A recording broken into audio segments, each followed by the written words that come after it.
I was holding the plate, still gripping the reheated lasagna I'd made from scratch the night before.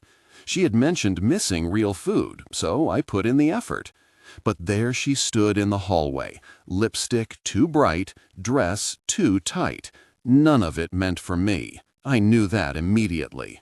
When I asked who he was, she rolled her eyes and said, "Not everything's about you, Mason. A real man doesn't fear competition." Her words hit like a dare, but I didn't flinch. Instead, I walked to the living room, grabbed her gym bag, and unzipped it. Inside, I found the charger I bought her last month, the socks I washed, and something else. A hotel key card she'd forgotten. I held it up without saying a word, watching as her face went pale. No denial, no tears, just silence. She turned back to the mirror to fix her hair while I told her to go find someone else because I was done. The door didn't slam. She simply left, leaving me standing there with cooling lasagna in my hands, our dog whining at my feet, and an emptiness settling into my chest. 3 days later, she texted, "You were the real one." But by then, I wasn't idle. I'd already printed photos, spoken to her sister, and planned exactly how I'd handle things if or when she came crawling back. This wasn't about heartbreak anymore. This was about everything she never saw coming. After she walked out, I didn't chase her or call. I barely moved. I just stood there, the hotel keycard in one hand, the warm lasagna plate in the other. Baxter, our beagle, sat by the door, tail tapping slowly, waiting for her return. But I knew she wouldn't come back, not that night, not ever, in the way we once were. That night, I couldn't sleep. Sitting on the edge of the bed, I replayed her words over and over. A real man doesn't fear competition. What did that even mean? Should I have fought harder for someone halfway out the door? Begged for a woman wearing another man's cologne? It didn't make sense. By morning, clarity started creeping in. In the laundry room, I found her USB flash drive, the purple one she used for work. Initially, I thought about tossing it into her drawer, but something stopped me. Maybe it was intuition, or maybe it was self-respect clawing its way back. I plugged it into my laptop, expecting boring spreadsheets and tax forms. What I saw instead froze me.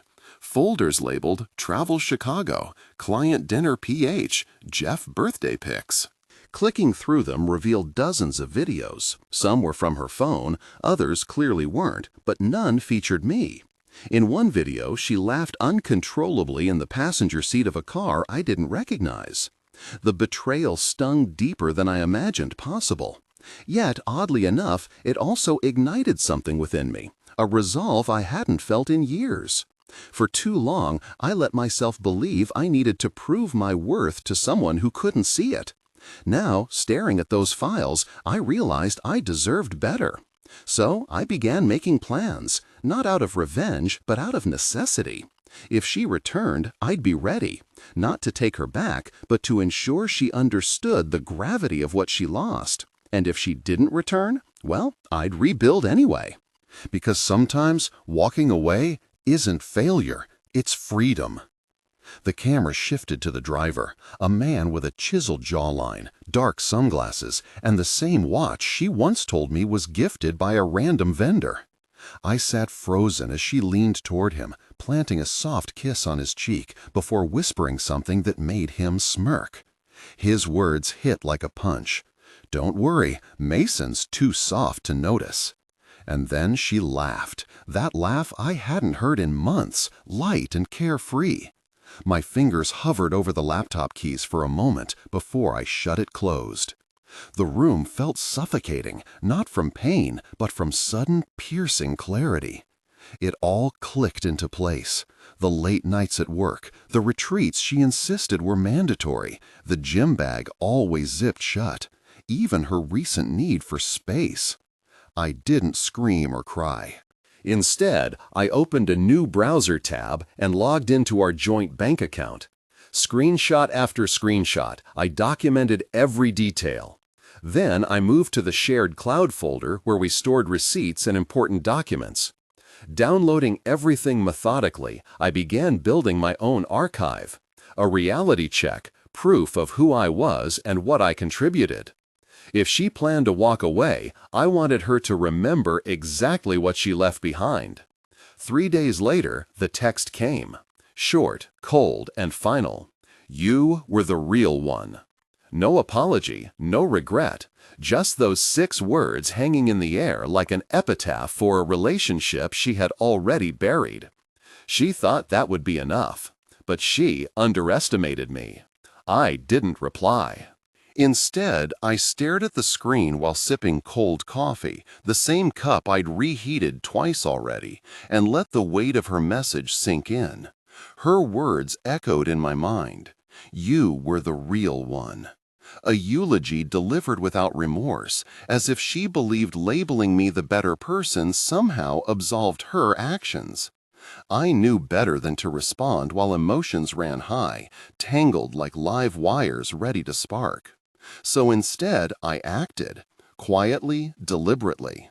First, I requested time off work, not to mourn, but to prepare. I started with the bank. She'd forgotten, or perhaps assumed, I still controlled most of our finances. I redirected my direct deposits to a new account under my name alone and transferred my savings there. I didn't empty the joint account. No, that would have tipped her off. I left just enough to maintain the illusion that nothing had changed. Next, I contacted the landlord. Our lease was under both our names, but renewal was due in 32 days. I informed him we wouldn't be renewing and arranged to go month to month instead. He agreed, and I paid the upcoming rent in full. It wasn't about spite, it was about control. Then came the packing. Every item that belonged to me disappeared from the apartment. Books, cables, toiletries, photos, all gone. I stripped the walls bare and emptied the shelves. I didn't touch her belongings. That wasn't the point. I wanted her to return home and feel the emptiness, not chaos. The hollow spaces spoke louder than any angry outburst ever could. Her side of the bathroom drawer remained untouched, but mine was completely empty. Her slippers sat lonely beside the bed. My half of the closet gaped open, void of everything, as though I'd been excised from her life entirely. For a few nights, I stayed with Micah, a friend who knows how to give space. He offered no questions, just handed me a blanket and a beer, letting silence fill the gaps. I needed that quiet to think, to write. And so I composed the letter. Not a tirade, not revenge, just truth. 3 pages of reflection, printed neatly, folded carefully, and sealed inside an envelope. On the front, I wrote, "You wanted a real man." I taped it to the fridge, knowing she'd find it immediately. She returned on a Tuesday. I wasn't home when it happened, but my neighbor saw everything. She arrived in a silver car, not ours, and a man stayed behind the wheel while she stepped out. She walked up to the house, opened the door, and froze in the doorway. The living room was half empty, stripped of furniture and life. He didn't follow her inside. He just waited in the car like a chauffeur who knew better than to get involved. 30 minutes later, my phone buzzed with her first text. "Why is the house empty?" I didn't reply. 2 hours after that, another message came through. "Is this a joke? Where are you staying?" Still, I said nothing. She hadn't opened the envelope yet, but when she did, everything would unravel. Not because I exposed her lies, but because I dismantled her carefully constructed illusion. When she finally tore open the envelope, I imagine her hands trembled. Maybe she expected an emotional plea or some desperate love letter. That's the thing about people like her. They always think they're in control, even when the tables have turned completely. The first thing she would have seen inside was a printed chat log between her and Brent. Yes, the same Brent she swore was just a gym buddy. She told me he was married, that their conversations were innocent, casual. Strange, then, how she sent him a photo of herself standing in our bathroom mirror, towel slipping provocatively down her hip. I found the chat buried in her laptop's cache. Clearing browser history doesn't erase everything. It's a rookie mistake. Below the chat log there was more, a series of Google Maps screenshots marked with red pins. The hotel near her office, the diner by the lake, the apartment rented under Brent's cousin's name. Beside each location were notes, dates, times, receipts I painstakingly pieced together from our shared Uber account. There was even the restaurant bill where she used our joint credit card to buy his steak dinner. I circled her signature on the receipt, her handwriting unmistakable, glaring back at her like proof of guilt. But the real blow came at the end, in a paragraph she never saw coming. I wrote, "You wanted a real man. A real man doesn't compete for scraps of affection. He doesn't beg for your attention while you feed your fantasies elsewhere. You said competition would make me stronger, but I didn't get stronger, I got smart." I explained that I'd already met with a lawyer and requested full separation of assets, citing evidence of marital misconduct. Before leaving the apartment, I paid a visit to her office. I left an envelope addressed to HR, marked "Attention Conflict of Interest," containing a copy of the hotel keycard photo and the receipt signed in her name. Given her role in compliance, let's just say company policy takes a dim view of extramarital affairs involving department heads and junior staff, especially when expenses are involved. That night, I turned off my phone, leaving it in a drawer at Micah's place. I drove to a secluded cabin near Lake Josephine. No Wi-Fi, no cell signal, just silence. For once, the quiet didn't feel like punishment. Instead, it felt like freedom. I brought only a notepad and spent 3 days reflecting, writing, and letting the weight lift off my shoulders. When I returned, my inbox was flooded with messages. But none of them mattered anymore. 9 missed calls, 6 voicemails, and a flood of messages that began in panic, shifted to anger, and ended in desperation. The final message simply said, "Please talk to me. You've ruined everything." But I didn't ruin anything, Lana. I just stopped pretending I hadn't seen what you'd already shattered. Still, the next morning brought something I never expected. Someone else found the envelope. Someone I hadn't anticipated hearing from. Someone whose voice trembled as they whispered, "I didn't know. I had no idea." It was 6:43 a.m. when my phone rang. I was half asleep, cocooned in a blanket that smelled of campfire smoke and pine from the cabin. I wasn't planning to check anything until later, but when I saw the name on the screen, Celia James, I bolted upright. Celia was Lana's boss. The woman who always wore a tight-lipped smile at company events, the one Lana once described as cold-blooded in heels. She was the last person I expected to hear from, and her tone was nothing like her usual composed demeanor. Her voice shook as she asked, "Is this Mason?" though she clearly knew it was. "I got something in my office," she continued. "I think you sent it." I hesitated before responding. "I'm not mad," she added quickly, "but I need to know, was this meant for me directly, or was I just the first one who opened it?" I paused, choosing my words carefully. "It was meant for HR. I assumed it would land on someone's desk. You weren't the target, but I'm glad it ended up with someone who might actually read it." There was a long silence. Then, almost inaudibly, she said, "You don't know, do you?"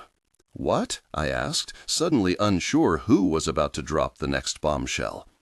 "That apartment," she said, "the one on East Monroe, the one you mentioned in your report. Brent doesn't live there, neither does his cousin. I do." A chill ran through me. "I recognize the address," she went on. "That's my place. I sublet it short-term through a friend while I was traveling. It's been mostly empty except for weekends. I don't stay there during the week."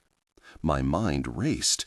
If she wasn't living there, who was? Who had the keys? Who had been paying under her name? Celia cleared her throat. "I'm not accusing anyone. I'm just saying Brent couldn't have used that apartment unless someone gave him access, and it certainly wasn't me."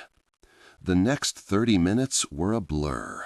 I sat there, listening as Celia explained how company logs showed multiple entries under Brent's badge near her office computer. Her laptop had been accessed remotely. She suspected someone had been logging into her calendar and email using her credentials to book weekend stays under the guise of work-related retreats, all facilitated by an access card that wasn't hers. And then it hit me. Lana hadn't just cheated, she had lied to everyone, even him. Brent wasn't some casual fling, he was a pawn. He'd been set up to take the fall if anyone traced the trail back. Because while he thought he was in control, Lana had orchestrated everything: the receipts, the bookings, the name on the lease. Every detail had been manipulated to protect herself and implicate him. She constructed her secret world on borrowed truths and fragile alliances, but now it was unraveling. Celia requested I send over the remaining documents. She mentioned she wanted to avoid assumptions, but assured me she'd handle things discreetly. Before ending the call, she added one final remark. "I don't know who your wife truly is," she said, "but I think you just saved more than yourself." I hung up and gazed out the window as rain began to patter softly against the glass. What I had uncovered went beyond betrayal. Lana wasn't merely reckless, she was deliberate, strategic, dangerous. For the first time, I wasn't just angry, I was afraid. The sound of a suitcase scraping across concrete jolted me from my thoughts. I glanced through the front window and saw a woman standing at the edge of my porch, shoulders soaked from the drizzle, clutching the handle of a red carry-on. At first, I didn't recognize her. She seemed smaller, thinner somehow. Then she turned slightly toward the door, and I froze. It was Kara, Lana's childhood friend, someone I hadn't seen in nearly a year. Kara had never been dramatic. She avoided conflict like it was contagious.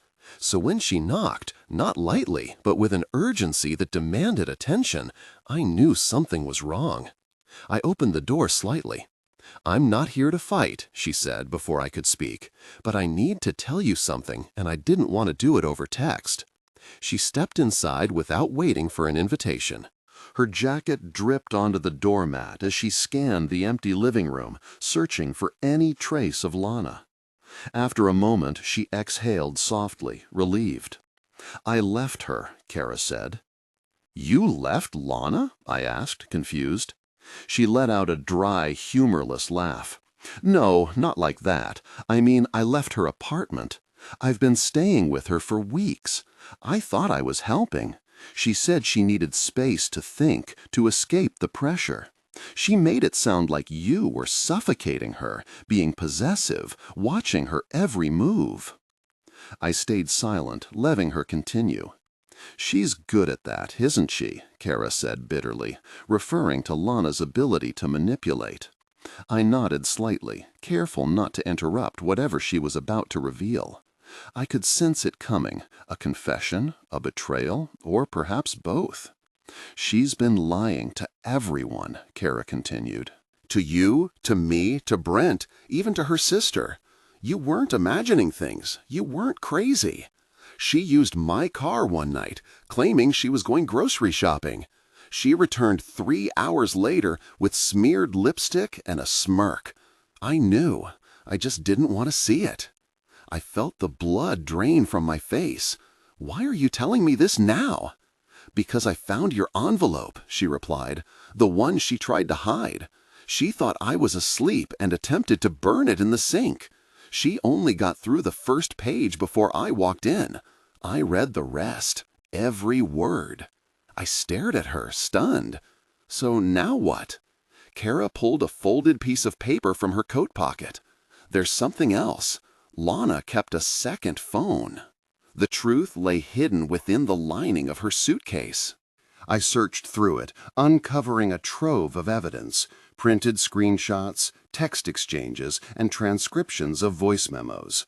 But these weren't just conversations between her and Brent. Other names surfaced, many of them. She had been juggling multiple affairs simultaneously, leading some to believe she was single. Most were oblivious to the fact that she was married. Kara's voice trembled as she spoke. She's not the person I thought she was. I didn't come here to fix anything. I came because I needed to apologize, and because you deserve to know. Someone else knows too." She revealed that one of the men, a guy named Eli, had pieced it together. "And he's furious," she added. My heart sank further. "Furious? What do you mean?" "He wants to confront you," Kara explained. "He thinks you're one of her victims, too."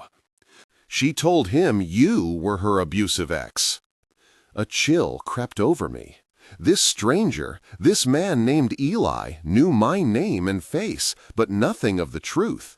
Instead, he carried a distorted version of reality, one where I was the villain. "So this is it," I muttered. The betrayal wasn't just an emotional blow anymore. It had spiraled into something far larger, pulling in unsuspecting individuals who'd been ensnared by Lana's web of deceit. Kara looked at me with grave concern. "You're not safe anymore. I don't think she's done with you." Her words lingered long after she left. 2 days later, they proved prophetic. A knock echoed through the house, 3 sharp taps, deliberate and calm. It wasn't aggressive or frantic, yet there was an unsettling certainty to it. Before I even rose from the couch, I knew who it was. Kara had departed the day before, heading to Arizona to stay with her sister. She had warned me Eli might show up eventually, though I hoped she was wrong. When I opened the door, there he stood, exactly as she described. Tall, muscular, mid-30s, with piercing eyes that seemed to weigh whether I was worth his anger. "You're Mason," he said flatly. I nodded, resisting the urge to step back. "And you must be Eli?" He didn't respond immediately. His gaze swept past me, scanning the room as if searching for traces of Lana. Then, exhaling sharply, he shook his head. "She lied to me about everything." From his jacket he pulled out a folded envelope, the same kind I had once taped to the fridge for Lana. Her handwriting adorned the front, smeared slightly with red lipstick. Inside, he explained, was a letter she'd given him on the night she disappeared from his life, the same night she re-entered mine. "She told me you hit her," Eli began, his tone laced with bitterness. "That you stole her money, controlled her every move, made her paranoid. She said you were the reason she couldn't trust anyone." He laughed darkly. "I believed her for months. I even offered to help her file a restraining order against you." Heat flushed my face, but I kept my composure. Without waiting for me to respond, he thrust his phone toward me. "Play the last recording," he instructed. My finger hovered briefly before tapping the screen. Lana's voice emerged, low and calculating. "I don't care if he gets angry. Mason's a doormat. He always has been. He'll crumble like he always does. And you'll be fine. You're not even the only one. Just keep your mouth shut, Eli. You're useful. Don't ruin it."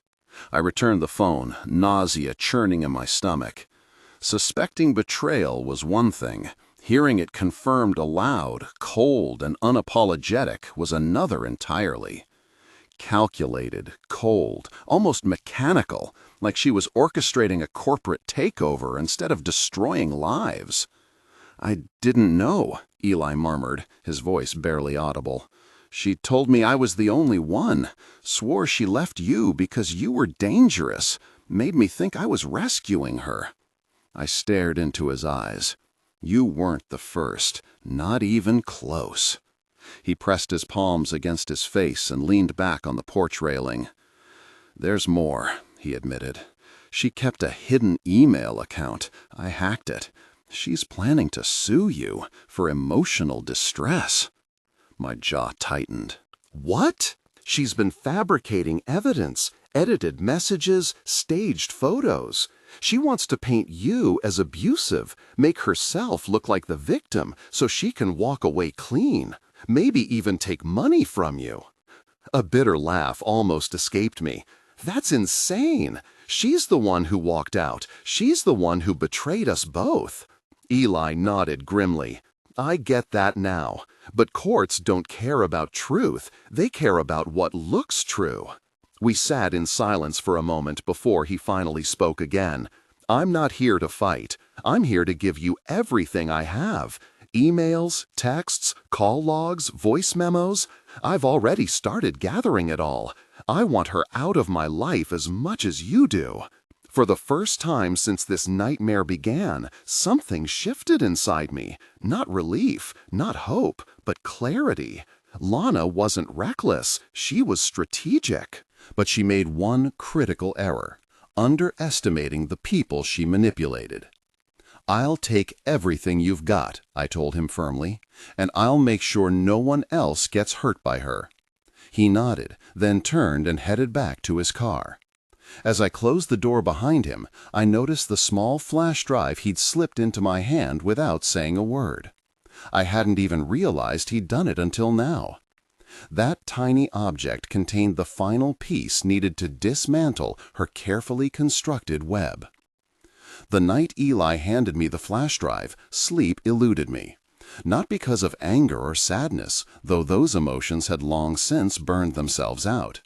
What kept me awake was an unfamiliar stillness settling within me, as if my mind was clearing space for the truth to fully take root. I waited until dawn broke before plugging it in. The files were meticulously organized by month, screenshots, exported text threads. Some pieces I'd already guessed at, but Eli's collection revealed gaps I hadn't known existed. There was documentation showing attempts to open lines of credit under my name. Photos proved she'd lied about never visiting Celia Kames's apartment. And there was a grainy video, filmed from afar, capturing her kissing someone entirely new, someone neither Brent, nor Eli, nor anyone I recognized. Yet despite the weight of these discoveries, I resisted the urge to confront Lana directly. Instead, I forwarded everything to my attorney. Then, with deliberate finality, I blocked her number once and for all. A few days later, an unexpected visitor arrived. Natalie, Lana's sister.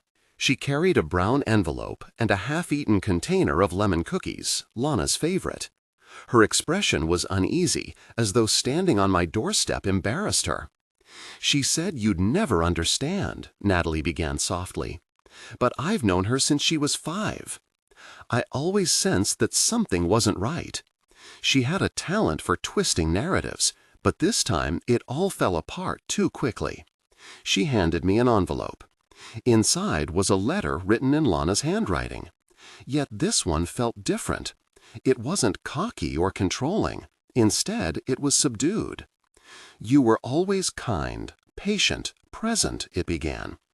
"I thought I craved excitement, drama, intensity. But all I did was ruin connections with people who truly cared for me." No apology followed, just raw honesty. For once, she wasn't trying to manipulate the narrative. I didn't need to respond. Forgiveness wasn't the goal, peace was. And in that moment, I found it. A couple of months later, I made a fresh start. New apartment, new surroundings. I even took up running, something I used to mock. But every step felt like shedding another layer of her influence. With each mile, I grew lighter, freer. The flash drive, a relic of everything we'd been through, sat locked in a drawer. Not because I wanted revenge, but because it symbolized how far I'd come. Destroying her wasn't the point. Letting her fade from my life was. And fade she did. Sometimes, the most powerful form of retaliation isn't loud or vengeful. It's quietly rebuilding your life until they don't even notice you've moved on. If you've read this far, thank you. I hope this story gave you something meaningful, whether it was closure, understanding, or simply faith in your instincts. Reflect on which moment resonated with you the most. Was it the quiet honesty of the letter, or the realization that silence can speak volumes? Every reaction matters. Subscribe for more stories like this, where real-life experiences offer insight and healing. Remember, sometimes the loudest statement is the quietest one.